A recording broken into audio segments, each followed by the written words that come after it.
Hi Aryan, good afternoon. Hello, good afternoon. So today you are having your interview for Salesforce Developer. So are you ready for it? Yes, I'm ready.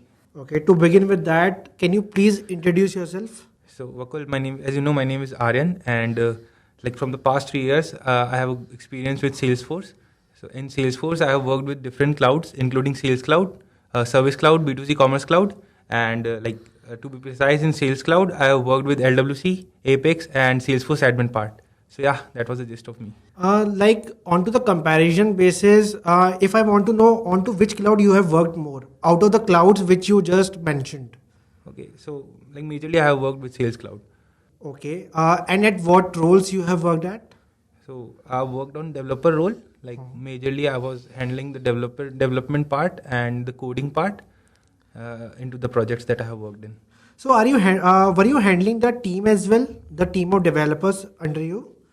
Yeah, well, basically, I have not led the complete team of the project, Okay. but basically, like for some task, I need like more than one person, like a team, to complete that task. So I have led that team too.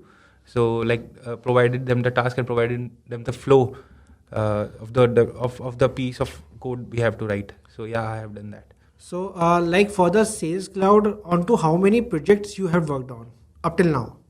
Till now, I have worked with 2 to 3 projects. Okay, fair enough. To begin with that, my first question for you: how would you design an architecture that uses like both declarative tools and programmatic tools? Like, firstly, I want to know: do you have the idea about these two terms, the declarative tool and the programmatic tools? Yeah, like declarative tools are like Flow and the programmatic tools like Apex. Like, am I right? I'm getting it correct? Yes, absolutely. You are correct with the terms. But here, what I want to ask is how would you use these two tools to build your application in an efficient way? So as a developer, whenever I'm developing something, I need to think like whatever logic I am writing. So is it some complex logic, or if I have to use some like sets or maps or some undelete operation, if I have to do this. So that at that point of time, I'll be using the programmatic logic. Like I will be creating Apex classes. But if the logic is simple and it's not more complex, then I'll be using Flow. That will be more efficient. Okay, can you please give me an example for it? Like in which case you will be using the flow and in which case you will be using a trigger? Just the basic one. Okay, so let's say if I am creating I want to create some roll up summary type of thing with lookup relationship. So for that, I just need to collect the data from it and put it into the parent objects. So for that, I can create a flow for that, and if there is some complex logic, then for some particular thing I have to delete something or undelete something, and if there are some more conditions for that, then I'll be using triggers for that. Okay, Aaron. So moving with that, like have you worked on deployments? Yeah, I've also worked on deployments. Okay, both in the Sales Cloud and the B2C Cloud? Yeah. Okay. Moving with that, like while deploying custom metadata and custom settings, which values are also deployed into the managed package when creating the managed package? So with custom data along with metadata definitions and rows of data are deployed, but custom settings are not deployed. Custom settings along with the rows. You mean by that? Yes, yes. Okay. Uh, have you worked with the API integrations like into the Sales Cloud or the B2C Cloud? Yeah. But particularly with the Sales Cloud. Yes, I have done integration. Can you name like any of the integration which you have done? Yes, I have done like QuickBook integration I have done, and the Stripe integration I have also done. Okay, you have done the Stripe integration? Yes, yes. Okay. So have you worked with the name credentials or something like that with the integration part of the API? Yes, sure. And like name credential basically is the out of the box feature provided by Sales Cloud, and in which we can store user ID, password, and the way of authentication we are using for the particular API. So we put that and we create permission set for to apply it to particular user. And for that, whenever we are writing the integration class, we can use the ID password into that directly.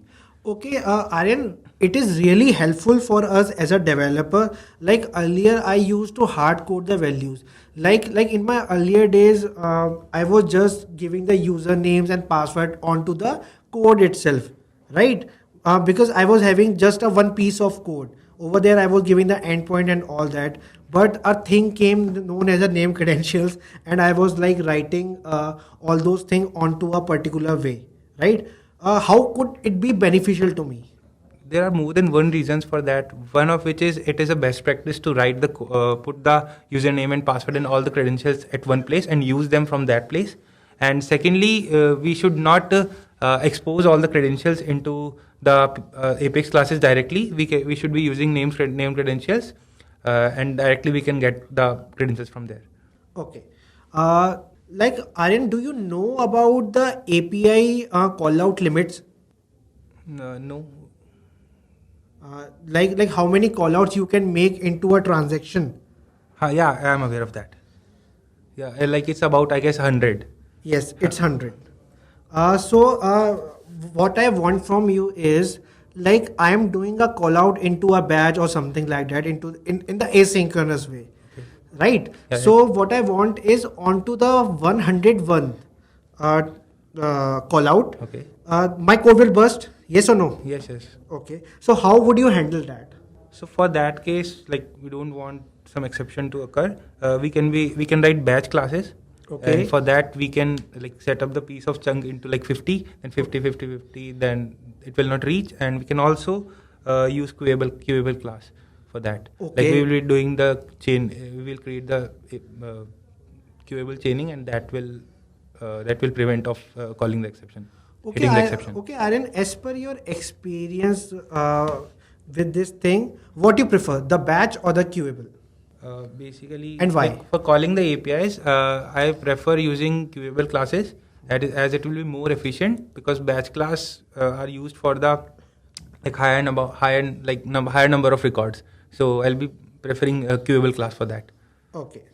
Aryan, can you tell me that how would you secure a REST resource so it is like accessible only to certain users? Like I have a scenario for it. Let's say I am having multiple of users. So only for some of the users, I want that REST resource should be accessible. Okay. So how can I achieve that?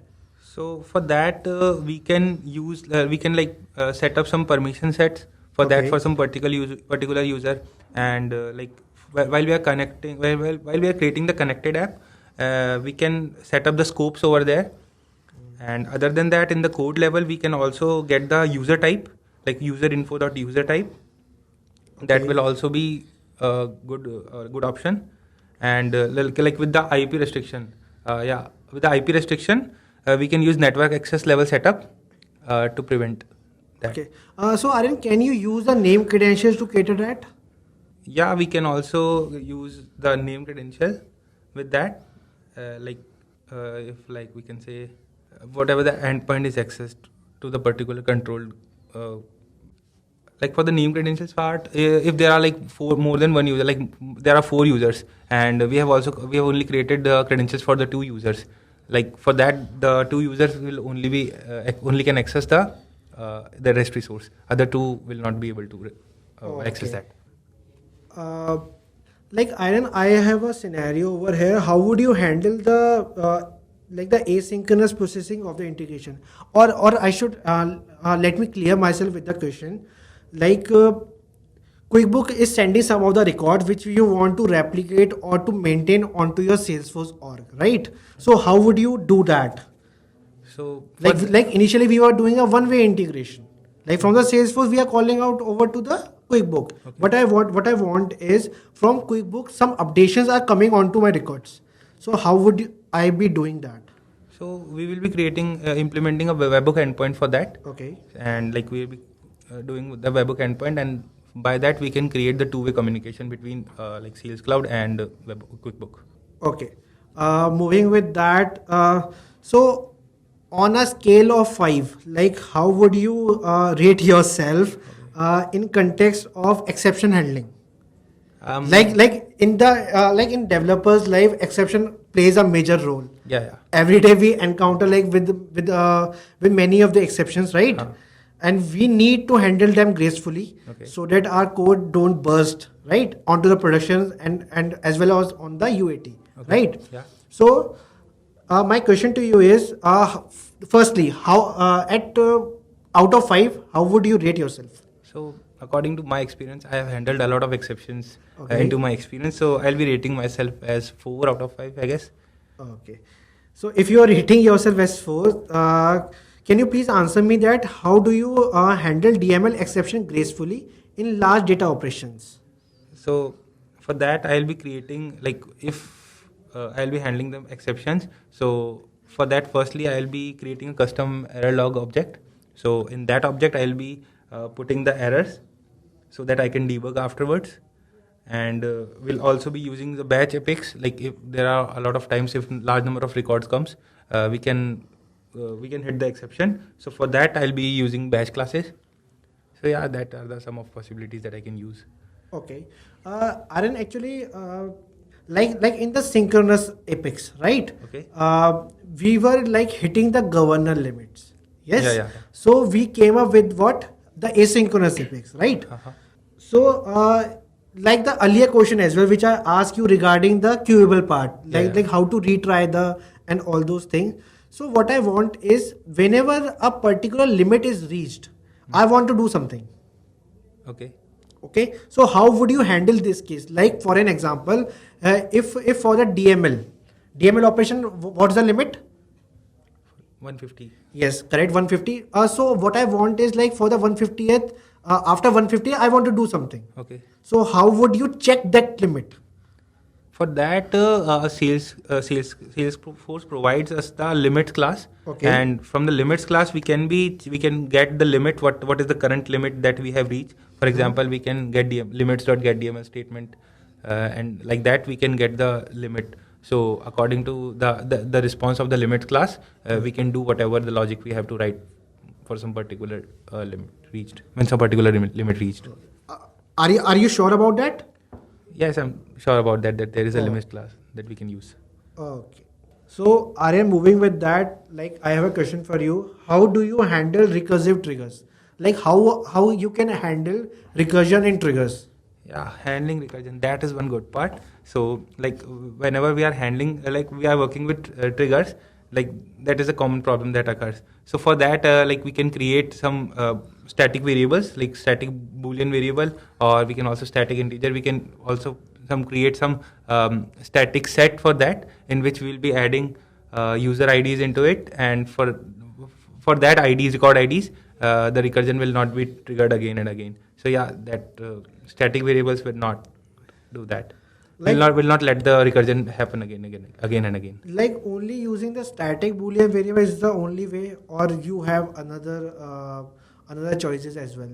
No, like static boolean variable will stop the recursion like only single time. But what if we want to let the recursion run for like 5 levels? So we will be creating like integers, or we can also create like set and map for that.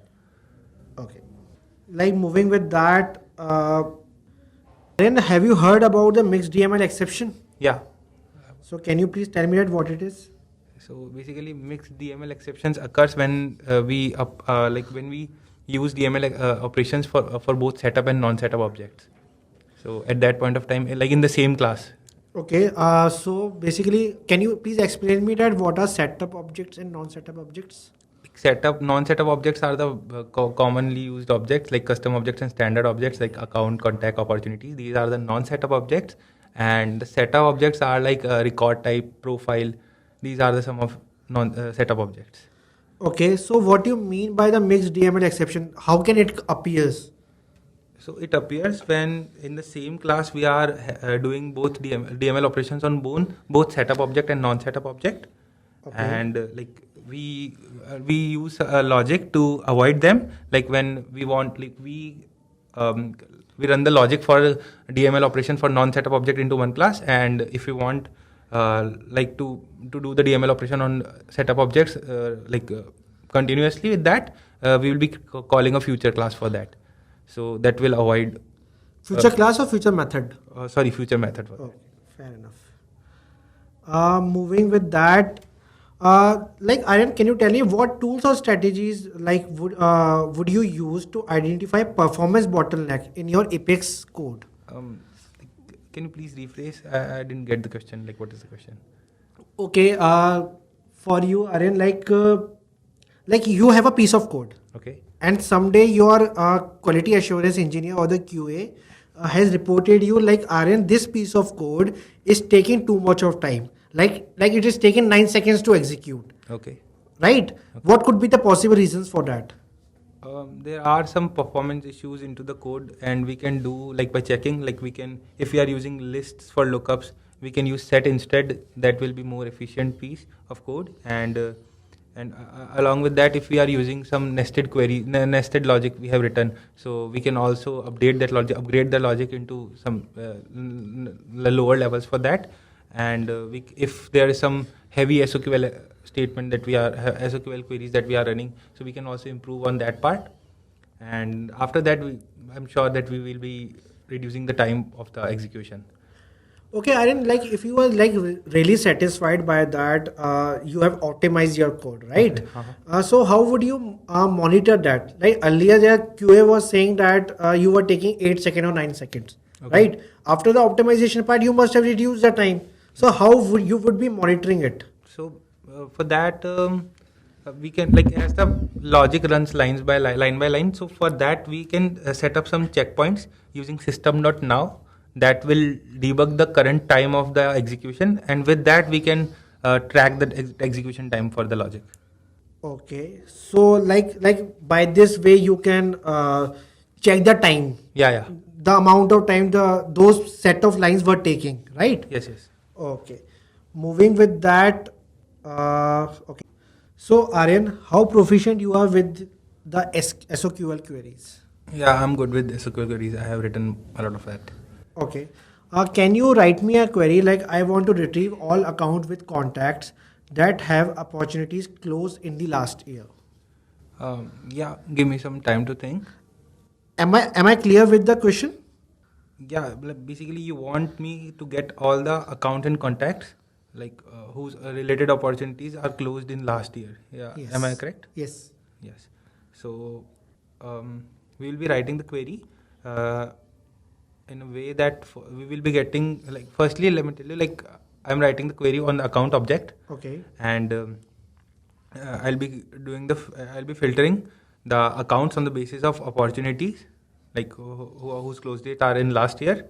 So for that the query will be going like that: select ID name, and then the child query that select ID account ID for contacts, and like from account where ID in select account ID from opportunities where close date is equals to last year. So this filter will be getting me all the account IDs of the opportunities where the close date is last year, and with that I'll be getting all the accounts, and I'll be showing the data of account and contact respectively. Like in my future of the scenarios, if I want to modify this query for the last quarter as well, so with the same query, can I do that? Yes, we can do that. We just need to change the query a bit, like last year to last quarter. Okay. Now, moving with that, I have some scenario-based questions for you. Okay. Like onto your projects in your experience, you must have faced some of the scenarios, right? Right. That must be like challenging to you as well. Yes. So out of them, like I am having some of them with me. So firstly, can you please explain the process of making webhooks and what type of scenario you had handled with the webhooks? Like webhooks, basically, like the first time I have used webhooks, like that was the to create the two-way communication between the Sales Cloud and the third party. Okay. So creating webhook is like first we have to create the like REST resource into the Salesforce, and we have to register, like subscribe the webhook into the third party, and we will be giving the URL at that place, and there is some uh, particular data or body that the third party will be sending to us. So for that we will be creating the guest user, and that using the guest user we'll be getting the data into the REST resource, and after that we'll be handle the logic for that, and also we will be creating the debug logs for it into the REST resource. Okay. Like Aaron, I have a situation for you. Can you please tell me how can I send the list of S object into the feature method? Into the future method, no, we cannot send. Okay, but Aryan, look, I have a situation where I need to send the list of S object into the feature method. Okay. Can you please help me with that? See, we cannot send the list of S objects. For Okay. that, we can serialize the list of S object, and that will be converting to the string. And then we can send it to the future method. And after that, in the future method, we can deserialize it. Okay, what does serialize do? It converts the object into the string. Okay. Like Aryan, I have another scenario for you. Like if I talk about the standard account object, okay, as it is a self relationship field over it, like the parent ID, right? So in my scenario, on the daily basis, like 50,000 records of account or the 1 lakh account records are coming, right? Whenever a account record is coming, I want to update the amount field onto its parent. Okay. Okay, let me explain that to you. Like today, I am inserting the 10th child of a particular account. Mm-hmm. So the amount field onto the 10th child, it should be accumulated onto the 9th parent. And you should also remember that the 9th parent can have multiple childs onto the very level of the 10th child. Are you getting this thing or not, firstly? Yes, I'm getting it. Basically, you want me to, like, there are level of hierarchy for the accounts, and for particular parent there can be multiple childs for him, and we want to update the data of parent object according to the child objects. Like, Yes. am I getting correct? Yes. Like in the particular scenario, if that 10 child is coming, Okay.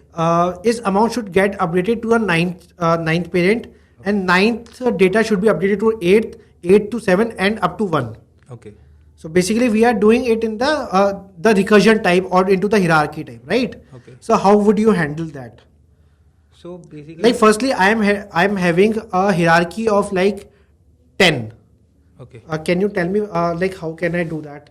For that, we can use direct recursion of triggers. Okay. Like whenever some child object is inserted, child account is inserted, we'll be getting the parent ID, and for that particular parent ID, we will be accumulating all the data of the parent's childs. Like if there are 5 child for the parent, we'll be getting all the data for that, and then we will be doing the calculation and putting the data onto the parent object.